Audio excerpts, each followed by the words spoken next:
Halo, assalamualaikum warahmatullahi wabarakatuh. Kembali lagi dengan kita bertiga. BTW kami di sini kedatangan mbak-mbak cantik. Perkenalan dulu dari yang jilbab merah, Mbak Okta. Kenalkan, nama saya Okta. Bisa dipanggil Okta. Mbak. Halo, nama saya Reni Apriani, biasa panggil Reni. Oke, BTW kita hari ini akan sharing-sharing tentang apa, Mbak? Perjalanan hijrah. Ya, kita hari ini akan cerita tentang perjalanan kita bertiga. Nah, dari awal kita akan terlebih dahulu Mbak Reni. Boleh diceritain Mbak perjalanan Mbak sampai sekarang, kan bisa pakai jilbab, kimar, istiqomah sampai sekarang, itu bagaimana sih Mbak perjalanan dan lika-likunya dan apa sih hambatan-hambatannya? Awal saya hijrah itu awalnya tuh karena dipaksa, karena yang ngajar duluan kan mama. Ya, Dia tuh kayak pengen kan nyuruh anaknya tuh hijrah, jangan sampai kena pergaulan bebas kan. Ya gitulah, setiap ada pengajian ikut walaupun dipaksa, lama-kelamaan terbiasa gitu kan, tanpa paksaan lagi hatinya bisa ikut sampai sekarang kan. Alhamdulillah nih, istiqomah sampai sekarang. Nah, hambatan-hambatannya tuh waktu awal-awal ngaji kan masih sekolah, masih SMA, karena kita kan udah tahu kalau jilbab itu wajib. Jilbab itu lurus tanpa potongan kan, seperti terowongan. Dan sekolah zaman sekarang mana boleh pakai hijab kan. ya. Nah, di situ hambatannya itu.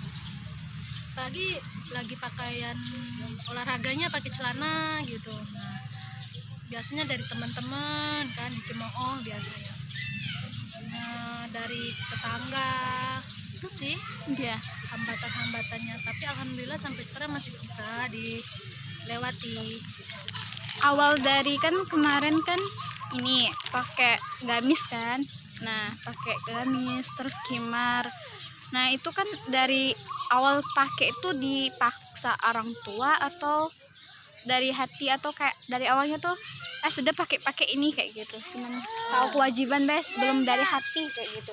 Kalau kemarin tuh udah dari SMP ya pakai gamis ini, tapi nggak tahu kalau itu kewajiban kan, karena waktu itu masih tren kan pakai gamis, tapi nggak terlalu menonjol, biasanya sekali-sekali pakai. Karena setiap pakai gamis waktu SMP kemarin itu dihina gitu, kayak ibu-ibu atau Iya, besaran galak. Dan pas SMA, pas ngaji baru tahu kalau misalnya gamis itu kewajiban, dan itulah pakaian seorang muslimah di dalam khilafah gitu. Masya Allah, sangat luar biasa ya cerita dari Mbak Reni. Terus BTW nih, Mbak Reni ini proses pernikahannya itu jalur yang diridhoi oleh Allah kayak gitu. Nah, sesuai syariat itu bagaimana sih Mbak tuh bisa kayak memilih proses yang Allah ridhoin kayak gitu kan. Banyak sekarang kan anak muda dengan lewat jalan pintas kayak gitu, pacaran kayak gitu. Mbak Reni Masya Allah kan itu memilih jalur ta'aruf ya Mbak, sampai sekarang Masya Allah. Boleh diceritain Mbak awal mulanya gimana kayak gitu, sampai ke mempunyai ini si kecil Zafran. Hai Zafran. Ya awalnya itu kayak gimana ya, ditanyain dulu kan, karena kemarin masih umur 19 tahun gitu, tanyain pulang kuliah, Reni mau nikah enggak gitu, nikah siapa gitu. Ternyata itu dia ikut pengajian juga sebenarnya, ikut pengajian belum ngaji, tapi dia mau taruh gitu kan. Ya udah kata Reni itu silakan ke rumah temenin bapak gitu. Udah, ternyata niatnya si laki-laki itu benar-benar serius. Besoknya dia langsung ke rumah kan sama Masya si Allah. mbak comblangnya gitu, langsung Masya ke Allah. rumah gitu. ternyata ya sama-sama sereknya itu bukan gimana kayak di hati tuh oh ya Bergetar ya Mbak? ya gitu, masya Allah, kayak Ada kecenderungan bener, Mbak? ya benar-benar kayak kecocokan satu sama lain gitu kan. Dan ikhtiar sama Allah tuh sampai 3 bulan kalau nggak salah, sampai 3 bulan, dan masih ada keinginan ingin menikah memang. Nah, pas kayak bulan berapa itu baru lamaran, tahun 2020 awal kita nikah. Ya walaupun ta'aruf pasti masih banyak cobaannya kan yang menghalangi gitu, karena ini prosesnya proses dari Allah gitu kan kayak kita proses pacaran ya, lancar-lancar saja gitu. Dan selama menikah itu langsung dapat ini sama baby, langsung dapat gitu. Dan banyak yang ngomong tuh alhamdulillah kan, rezeki dari Allah kan, karena nikahnya tuh benar-benar nikah sesuai syariah gitu, jadi nggak bertele-tele ataupun nggak ada kepastian ya Mbak gitu. Kalau zaman sekarang mah ayo kita nikah tapi 10 tahun lagi atau 5 tahun lagi gitu. Itu nggak boleh Mbak ya? Iya, itu nggak boleh itu, karena bukan sesuai syariah kan Ya. Apalagi zaman sekarang mah banyak yang modus gitu, maunya enaknya doang. Iya, mau enaknya doang, nggak mau serius. Terkadang kita udah lama kan sama dia, dia udah tahu-tahu dia nikah sama orang lain. Itu sakit ya Mbak? Iya. Ini Mbak yang pas awal kan ditanyain sama ibunya Mbak mau nikah Ren kayak gitu. Itu kan baru umur 19 tahun. Iya. Itu bagaimana sih reaksi awalnya kayak Iya. mau nikah kayak gitu kan? Itu gimana sih Mbak awal ceritanya? Pertama kali kayak menerima kayak diajak sih, awalnya itu deg-degan kan, karena mengingat umur itu belum nyampe 20 tahun nih. Dan kalau di KUA itu minimal 20 tahun sih sebenarnya untuk menikah kalau di KUA kan.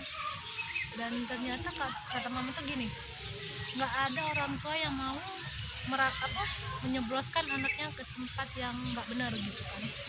Insya Allah ini pilihan terbaik dari Allah gitu mama bilang. Kalau misalnya memang udah benar-benar bukan dari Allah, pasti ada gerakan hati untuk menolak gitu. Ya ini sendiri sih yang ngerasain, ternyata benar kan, apa yang diridhoi Allah itulah yang kita dapat gitu. Allah meridhoi pernikahan, Allah memberi jalan gitu. Tapi setiap pernikahan pasti ada cobaan. Walaupun finansialnya baik gitu, punya anak, punya rumah, belum tentu dengan orang tua dan mertua atau ipar atau adik ipar kan baik gitu. Kan sekarang ada tren kayak kalau ta'aruf itu kayak ibaratnya beli kucing dalam karung. Itu bagaimana sih Mbak tanggapan Mbak soal persoalan itu? Kalau ada orang yang mau bilang kayak gitu, berarti dia belum mempelajari ilmu ta'aruf gitu kan. Karena ilmu ta'aruf itu yang awalnya perkenalan dulu, dan masuk dengan perkenalannya itu calon prianya ke rumah gitu, dan calon perempuannya melihat, oh ini loh pria kita gitu, mau ta'aruf sama kita. Kalau misalnya udah di setiap pertemuan pasti ada pertanyaan gitu. Pertemuan pertama boleh ditanyakan gimana karakternya gitu kan, gimana kebiasaannya, dan pertama kali gimana sih hafalan Al-Qur'annya gitu. Nah kalau misalnya masih belum puas, boleh kok pertemuan kedua, tapi masih tetap sama, harus ada walinya, Lantarannya juga harus ada mahramnya kan. Kalau memang belum puas lagi, boleh kok ditanya sama keluarganya atau sama tetangganya kan, kebiasaan dia sehari-hari. Nggak perlu itu sama mau menikah dengan cara pacaran, itu nggak perlu. Biasanya orang pacaran itu menutup keinginannya untuk menikah kayak, belum siap untuk menikah dia dengan jalan yang alternatifnya. Biasanya itu sifatnya ditutupi oleh pacarnya, yang saat pacaran pasti yang dikeluarnya baik-baik loh. Setiap orang menikah pasti ada perbedaan loh. Kalau pas pacaran bahkan perbedaannya jauh. Kalau ta'aruf nggak ditanyain betul-betul kan, gimana kebiasaan sehari-hari, biasanya gitu yang nanya itu. Kalau saya kemarin tuh malah sering nanya merokok nggak gitu kan, biasanya sholatnya di mana, itu yang saya tanyain. Kalau kadang pertanyaan yang benar-benar untuk menuju ke rumah tangga gitu kan, suka nggak sih bantu kerjaan rumah tangga gitu. Kalau misalnya dia suka, alhamdulillah berarti kan. Kalau misalnya saya belum mampu, ya udah kita belajar bareng-bareng, karena memang dalam rumah tangga itu belajar. Rumah tangga itu apa, ibadah yang terpanjang kata Allah kan, yang sampai akhir hayatnya gitu, tanpa memutuskan kita belajar gitu kan. Bahkan kita pegangan tangan aja itu udah pahala sama pasangan kan. Masya Allah. Gimana ibu? Gimana tak? Pegangan tangan doang coba. Masya Allah. Lagi kita melakukan kayak membantu istri atau membantu meringankan pekerjaan suami kan. Udah pahala semua itu. Gak perlu jauh-jauh mau pahalanya di mana. Coba cari dalam rumah gitu, dengan pasangan, dengan anak, atau menyenangkan hati keluarga, itu udah pahala semua. Dan jangan sampai kalian tuh takut dengan ta'aruf. Coba kenali dulu, coba pelajari dulu kan, dengan yang lebih paham, yang benar-benar paham dengan fikihnya rumah tangga gitu. Jangan takut untuk bertaruh. Semangat. Oke, nah itulah teman-teman kata Mbak Reni. Nggak benar kalau ta'aruf itu beli kucing dalam karung. Itu biasanya dengan cara yang salah mereka ta'aruf kalau beli kucing dalam karung. Sebelum kita melakukan ta'aruf, sebaiknya kita mempelajari dulu ilmu-ilmu ta'aruf. Tadi kan perjalanan hijrah dari Mbak Reni. Sekarang kita dengerin dari perjalanan hijrah Mbak Okta. Seboleh Mbak sharing-sharing. Tadi kan perjalanan hijrah dari Mbak Reni. Sekarang kita akan mendengarkan perjalanan hijrah Mbak Okta. Itu bagaimana sih? Apa sih hambatannya dan apa sih kebahagiaannya yang didapatkan sekarang setelah hijrah kayak gitu. Boleh Mbak diceritain sharing-sharing ke kami? Ya baiklah, perjalanan hijrah pertama kami itu ialah pada saat kami sekolah, pada saat SMA. Waktu itu kalau bisa di flashback, waktu itu kami itu belum kenal yang namanya berpakaian sesuai dengan syariat. Contohnya misalnya pakai kerudung, kami itu pakai kerudungnya masih tidak menutup dada. Terus kalau berpakaian seperti jilbab, kami masih pakai potongan.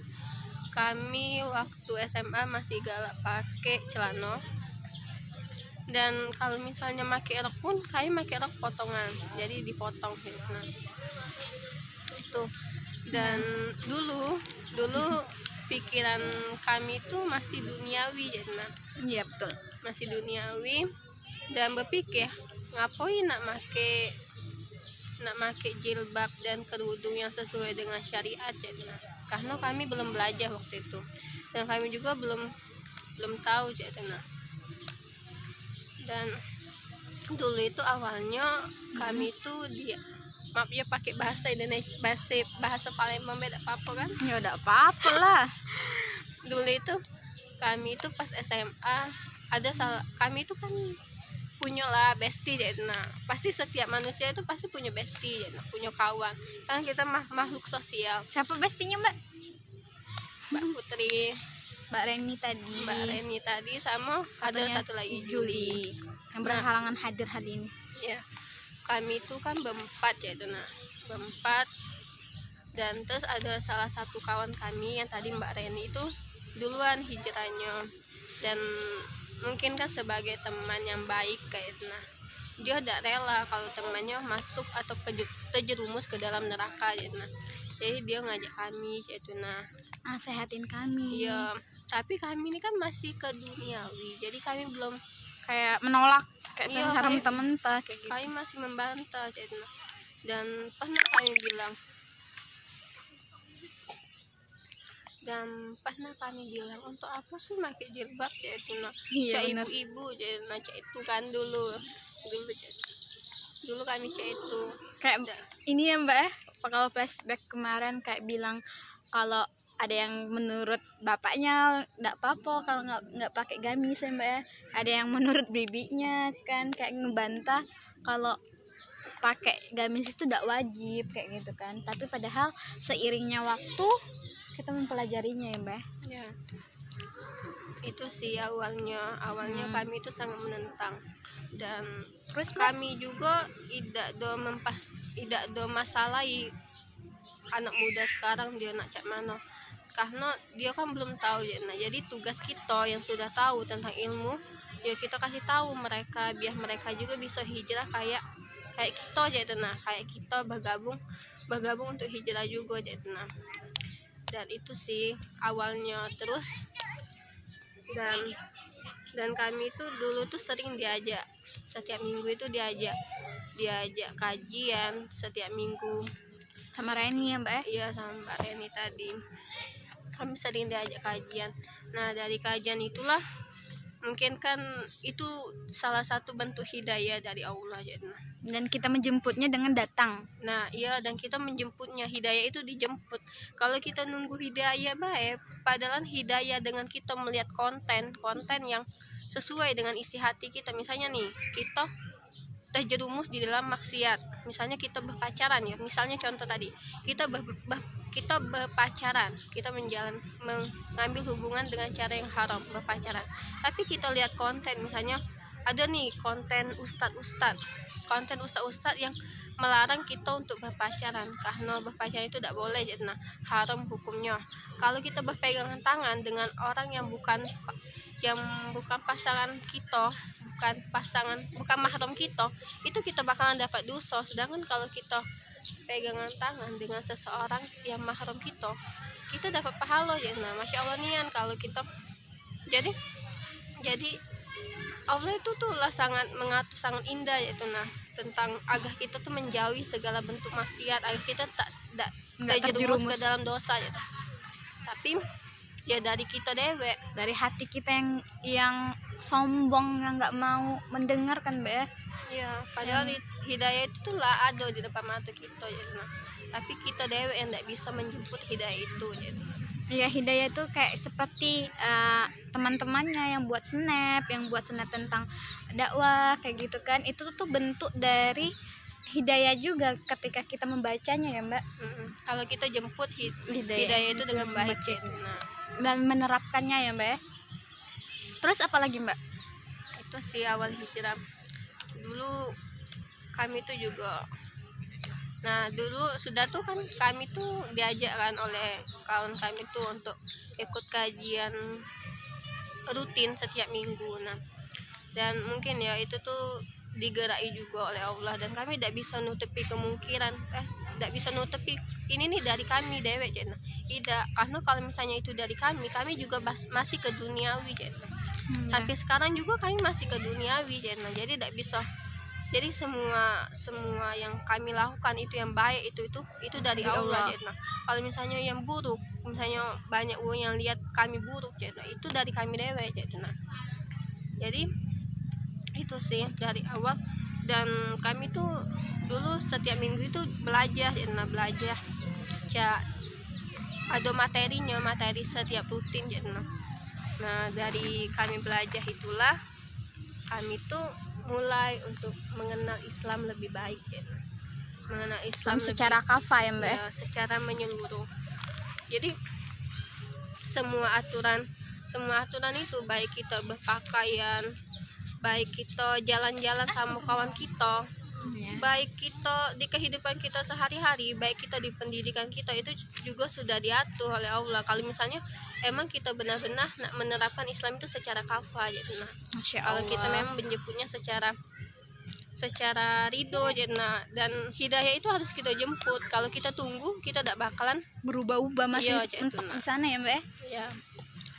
Dan kami belajar dulu ini Mbak kan tadi perjalanannya, dalam perjalanan Mbak yang Mbak ceritakan itu apa sih rintangan, tantangan yang Mbak alami sampai sekarang kayak gitu?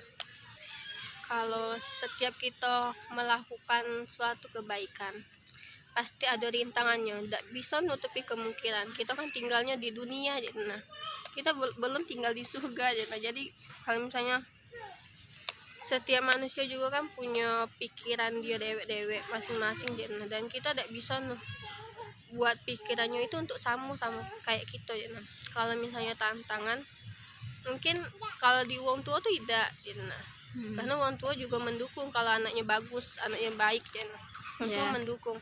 Tapi tantangannya itu ialah di tetangga, nah Terus dan kalau misalnya kami nak keluar rumah kan kami kan perlu pakai kaos kaki kan, dan itu tuh galak mereka tuh bilang, nah katanya lamunia nak pakai kaos kaki juga. Nah ya sudah, kami tidak ada nanggapi yang secara nak masuk ke hati nih kan, mereka kan juga belum tahu. Nah kalau misalnya mereka tahu pasti mereka bakalan berubah juga kayak gitu. Nah dan kami itu cuman ya sudah cuman dengar, cuman tidak nyampe 5 menit cuma masang kaos kaki. Nah jadi kita nanggapi uang yang tidak sepemikiran sama kita tuh juga harus santai baik, jangan dimasuki di hati, dan harus dijelasin juga ya Mbak, biar mereka juga mengerti.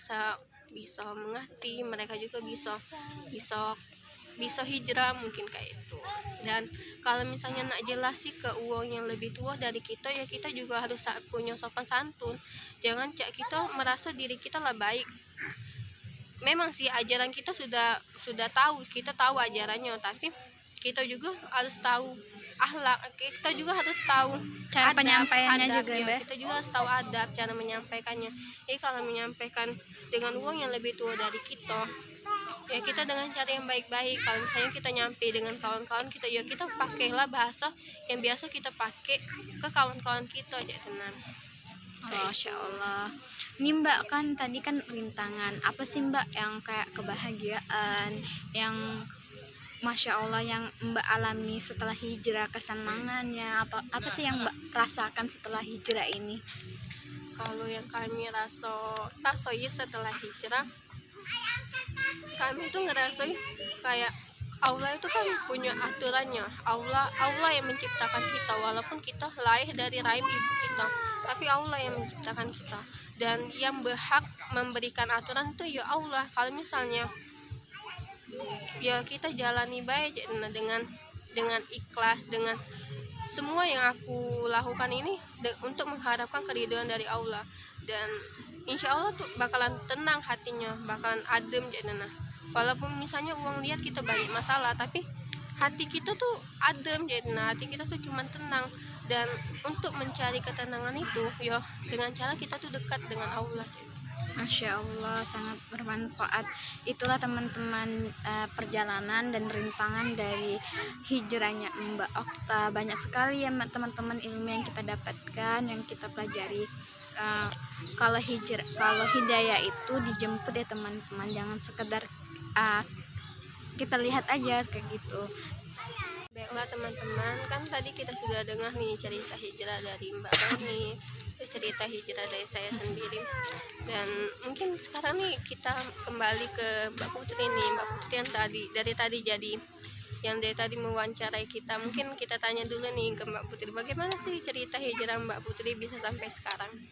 Kalau cerita hijrah dari kami itu ya hampir sama sih sama Mbak Okta. Ya awalnya kami masih pakaian yang belum sempurna menutup auratnya, masih pakaian potongan, masih belum menutup dada. Itu karena kami yang dikatakan Mbak Okta juga, karena kami belum tahu ilmunya kayak gitu. Setelah itu Mbak Reni yang teman kami tadi, satu sekolah, bestie kami itu, dia menasehatin kami terus. Dia nggak bosan-bosan, dia ngasih kami nasehat, terus ngajak kami ke pengajian. Nggak tahu, awalnya sih kami nentang dengan adanya gamis karena kami nggak tahu ilmunya. Setelah itu Mbak Reni ngajak kami untuk kajian. Untuk kajian itu awalnya kami ikut kajian itu ya Mbak ya, nggak ada gamis sama sekali Mbak, satu pun nggak ada gamis. Nah kaos kaki pun nggak ada, itu minjem sama bibi ya mbak. Nah sama bibi itu kan kayak mau pengajian kayaknya kan, mau ikut kajian, dipinjemin ya mbak, nggak ada kayak pertentangan ngapain kayaknya, kayak di sesuatu yang berubah lah mbak, dari yang nggak pernah pakai itu jadi pakai itu kan. Nah terus itu awalnya ikut, terus itu kajian rutin sama Mbak Reni, setiap saat ngontek kayak itu, ayo ikut, kayak ikut terus kayak gimana. Dan hidayahnya tuh ya datang kayak dari Mbak Reni, yang Allah perantarakan Mbak Reni, dan kami jemputnya kayak gitu kan. Nggak tahu setiap kali kajian hati ini terketuk kayak gitu untuk menerima apa yang disampaikan oleh ustazahnya kayak gitu kan. Awalnya kayak nggak ada penolakan setelah ikut kajian itu, akhirnya ya kami sampai sekarang kayak kami bersyukur sekali bisa berkenalan sama Mbak Reni, bisa jadi sahabatnya kayak gitu. Sehingga dengan Mbak Reni ini kami bisa sampai sekarang. Coba kami nggak kenal sama Mbak Reni, belum tentu kan kalau kami bisa sampai sekarang kayak gitu, masih bisa berubah sekarang. Mungkin kami masih terjerumus hal-hal yang kami lakukan kemarin kayak gitu.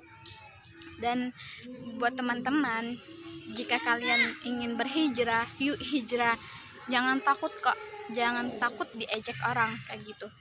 Dan ketika kita ingin berhijrah, kita ingin berubah menjadi baik, maka kita harus juga mencari lingkungan yang baik, pertemanan yang baik. Dan jangan lupa ya teman-teman, jika kita ingin berubah, kita ingin hijrah, kita ingin mempelajari ilmu agama secara mendalam lagi, kita itu perlu guru loh.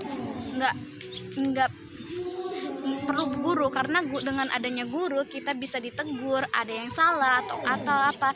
Ketika kita cuman hijrah melalui sosmed aja, kayak melalui YouTube aja, ya itu mungkin kita mencari informasinya itu ya sesuka hati kita aja. Misalnya hati kita lagi patah hati, maka kita akan mencari ceramah yang tentang patah hati. Tapi ketika kita ikut kajian secara rutin, maka kajiannya itu ya nggak bakalan sesuka hati kita, karena sudah terjadwal kan mbak, kayak gitu teman-teman. Ayolah teman-teman, kita hijrah, karena hijrah itu nggak rugi loh kayak gitu ya. Dan pentingnya kita pada saat kita memutuskan untuk hijrah, sangat penting kita mencari lingkungan yang baik, teman yang baik. Karena apa? Karena ada di salah satu hadis Rasulullah, jika kita berteman dengan tukang minyak wangi, ya tukang penjual minyak wangi, kita akan kecepatan wanginya. Sedangkan kalau kita berteman dengan orang yang tukang besi, maka kita akan kecepatan apinya kayak itu. Nah jadi itulah gambaran tentang pentingnya kita untuk mencari teman yang baik ya. Nah, memang sih semua orang itu kita temani, tapi bukan bermaksud untuk jangan temani dia ya. Nah, memang semua orang itu harus kita temani, tapi kita harus teman dan bestie itu beda. Nah, jadi kita semua itu kita temani, tapi kita harus cari sahabat yang memang baik nah, biar kita bisa, misalnya kita ada yang salah, ya kita bisa dibenari oleh dia. Jadi ada yang nasehatin kita. Nah, ketika kita salah kita ditegur. Terus itu ya teman-teman, ketika kita ingin hijrah, yuk jangan hijrah sendiri, karena ketika kita hijrah sendiri maka kita akan ngerasa capek. Merasa kalau kita hijrah sendiri capek, kita akan berbolak ke belakang, kita akan kembali ke belakang. Tetapi ketika kita bersama-sama, ada sahabat yang mendukung kita berjamaah, maka mereka yang akan menguatkan kita kayak gitu ya teman-teman. Oke teman-teman, itulah dari cerita kami bertiga, perjalanan hijrah kami. Ketika jika ada manfaatnya diambil, ketika ada mudaratnya jangan diambil. Kami mohon maaf kepada Allah, kami mohon ampun. Dan untuk Mbak Reni, kami sangat berterima kasih banyak. Dengan adanya Mbak Reni, kami bisa berubah sampai sekarang. Dadah, kembali lagi ya untuk besok. Assalamualaikum warahmatullahi wabarakatuh. Waalaikumsalam.